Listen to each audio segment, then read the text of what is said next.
মাননীয় প্রধানমন্ত্রীর নেতৃত্বে আমরা ক্যাবিনেট বৈঠক করেছি ইতিমধ্যেই কয়েকবার, এবং আমাদের জনগণের কাছে দেয়া প্রতিশ্রুতিগুলিকে বাস্তবায়ন করার জন্য আমরা একের পর এক পদক্ষেপ নিয়ে চলছি, যা আপনারা বিভিন্ন গণমাধ্যমে দেখেছেন। আমাদের বহুল আলোচিত এবং বহু প্রত্যাশিত ফ্যামিলি কার্ড বন্টন করার কাজ আমরা শুরু করেছি। কৃষক কার্ড বন্টন করার কাজ আনুষ্ঠানিকভাবে শিগগিরই শুরু হতে যাচ্ছে। ইমাম মুয়াজ্জিনদেরকে মাসিক ভাতা দেওয়ার প্রকল্পের কাজ আগামীকালকে থেকে আনুষ্ঠানিকভাবে শুরু হবে। কৃষকদের জন্য 10,000 টাকার কৃষি ঋণ মওকুফ করার সিদ্ধান্ত ইতিমধ্যেই আমরা বাস্তবায়ন করেছি। সংসদ বসার আগে আমাদের প্রথম সংসদীয় বৈঠকে আমরা ঘোষণা করেছি, আমরা এবারের সংসদ সদস্যরা কেউ গাড়ির পারমিট নিব না এবং কোনো প্লট নিব না। ইংরেজিতে একটা কথা আছে, মর্নিং শোজ দ্য ডে। আমাদের সরকার তার যাত্রা লগ্নেই আমাদের মাননীয় প্রধানমন্ত্রী দেশনায়ক তারেক রহমানের নেতৃত্বে 1 মাস পূরণ হওয়ার আগেই যে কাজগুলি আমরা সম্পন্ন করেছি, ইনশাআল্লাহ আমরা বিশ্বাস করি আমাদের পূর্ণ মেয়াদের কাজের একটা ধারণা আমাদের জনগণের কাছে আমরা দিতে পেরেছি। আজকের এই চেক বিতরণ অনুষ্ঠানের উদ্যোগ আমাদের এই সরকারের যে জনকল্যাণমুখী তাড়না, তার থেকে বিচ্ছিন্ন কিছু নয়। যদিও পূর্ব প্রস্তুতি আগেই করা ছিল, আমরা এখন আনুষ্ঠানিকতার মধ্যে জড়ো হয়েছি।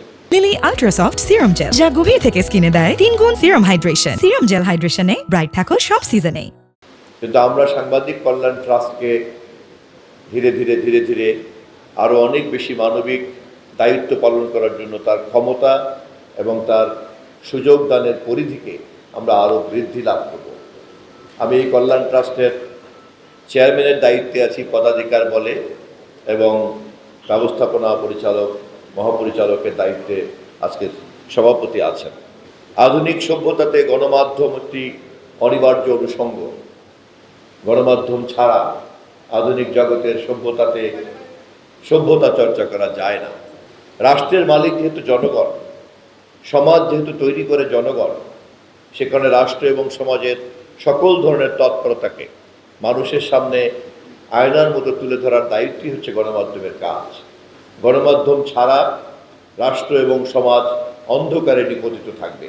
অন্ধকারে নিপতিত থাকা কোনো রাষ্ট্র এবং সমাজ জনগণের কল্যাণে রাখতে পারে না। অতএব রাষ্ট্র এবং সমাজ জনগণের কতটা কল্যাণে কাজে লাগবে তা নিশ্চিত করে গণমাধ্যম। সেজন্যই গণমাধ্যমের স্বাধীনতা কোনো করুণার বিষয় নয়। গণমাধ্যমের স্বাধীনতা আমাদের অনিবার্য একটা দায়িত্ব। এ কথা সঠিক, আমাদের দেশে গণমাধ্যমকে ক্ষমতাসীন মহল বারবার তার নিয়ন্ত্রিত একটা যন্ত্র হিসাবে ব্যবহার করার চেষ্টা করেছে। আমাদের সরকার আমাদের নির্বাচনী প্রতিশ্রুতিতে এবং আমাদের 31 দফার মধ্যে আমরা স্পষ্টভাবে বলেছি, গণমাধ্যমের পূর্ণ স্বাধীনতাকে নিশ্চিত করাই হবে আমাদের কাজ। আমরা সেই লক্ষ্যে ইতিমধ্যেই দায়িত্বপ্রাপ্ত মন্ত্রী হিসাবে মাননীয় প্রধানমন্ত্রীর নির্দেশে আমরা আমাদের পদক্ষেপগুলি নিতে শুরু করেছি। কিন্তু একটা বিষয় বিনয়ের সঙ্গে আপনাদেরকে মনে করিয়ে দেই, আমরা যখন দাঁড়িয়ে কথা বলছি তখন সারা পৃথিবীতে তথ্যের সংজ্ঞা বদল হয়ে গিয়েছে। তথ্য বলতে আমরা আগে যা বুঝতাম আর এখন তথ্য বলতে আমরা যা বুঝি, তার মধ্যে একটা যোজন মাইলের পার্থক্য তৈরি হয়ে গিয়েছে। সাংবাদিকতার চর্চা আগে যেমন ছিল আর এখন সিটিজেন জার্নালিজমের যে পরিধি, সে কারণে অনেক মিডিয়া হাউস গুরুত্ব হারিয়ে ফেলছে। আবার অনেক ইন্ডিপেন্ডেন্ট ইউটিউবার তার ক্ষমতা, প্রভাব, প্রতিপত্তি এবং তার প্রচারের পরিধি অনেক বিস্তৃত। মাত্র একটা ক্যামেরা আর একজন ব্যক্তি তার ঘরের মধ্যে বসে ইউটিউবের মতো প্ল্যাটফর্মকে ব্যবহার করে কিন্তু এমন করার মতো পরিবেশ তৈরি হয়েছে। ফলে তথ্য প্রযুক্তি এবং কমিউনিকেশন সায়েন্সের এই যে নিউ ইকোসিস্টেম, এই নতুন ইকোসিস্টেমের উপরে ভর করেই সাংবাদিকতা চর্চা করতে হবে।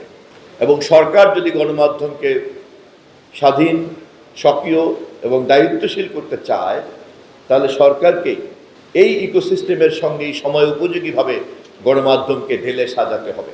তথ্যমন্ত্রী হিসাবে আমি এ বিষয়ে আমার মন্ত্রণালয়কে প্রথমেই ধারণা দিয়ে রেখেছি এবং মাননীয় প্রধানমন্ত্রী এ বিষয়ে আমাদেরকে উৎসাহ দিয়েছেন।